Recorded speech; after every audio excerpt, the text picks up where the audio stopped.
There's a 42-year-old lady who was involved in an unfortunate altercation and sustained a twisting injury to the left middle finger. So this is for the students, this is how you approach an injured hand like this. So remember, orthopedics is look, feel, move after you've taken the history. The history is clear. She had a twisting injury to the left middle finger and presents now with pain over the dorsal aspect of the left middle finger, and otherwise healthy middle-aged woman with no comorbidities. When you look at her, the obvious thing to note is that there's generalized swelling, but it appears that most of the swelling is over the middle finger. Another thing to notice is that the alignment of the finger is within acceptable limits. It's not grossly deviated. And very importantly, when you look at it end on, just come show from here, end on, you can see all the nails are roughly parallel to each other. There's no rotation abnormality of the middle finger. If it's got a rotation abnormality, you'll see the nail is tilted either in pronation or supination. So that's look.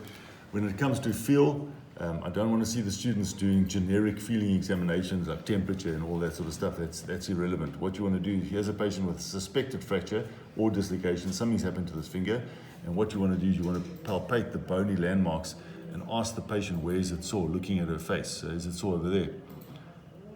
About over here somewhere. So it's not, she's actually not that tender, but the bony alignment and the joint alignment is acceptable.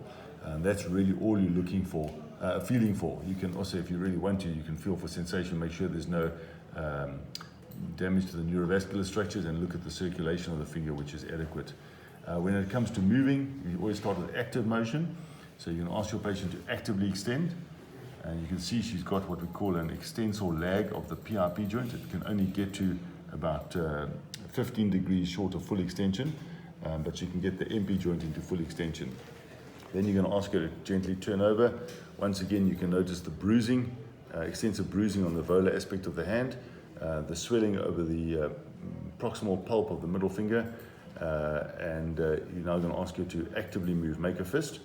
What you're looking for here is how much movement she's got, which is obviously limited, and also to make sure that there's no overlap of the fingers, because any rotation as they flex will tend to overlap and get out of the normal alignment of the hand.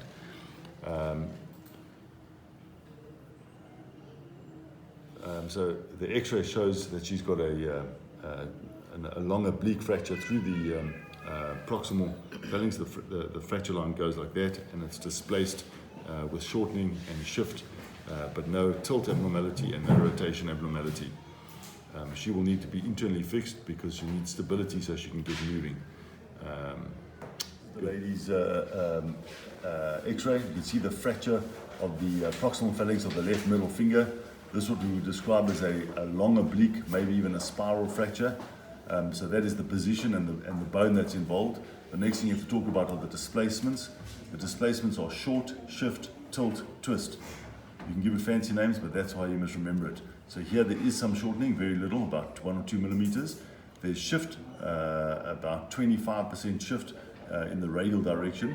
There's no angular deformity on the AP plane, so there's no obvious tilt on this x-ray, and it does not appear to be any rotation, but that's easier to see on the clinical examination. If we look at the lateral view, you can see on the lateral view, you can see here there is some shortening, there is more shift, and now you can start seeing a little bit of tilt.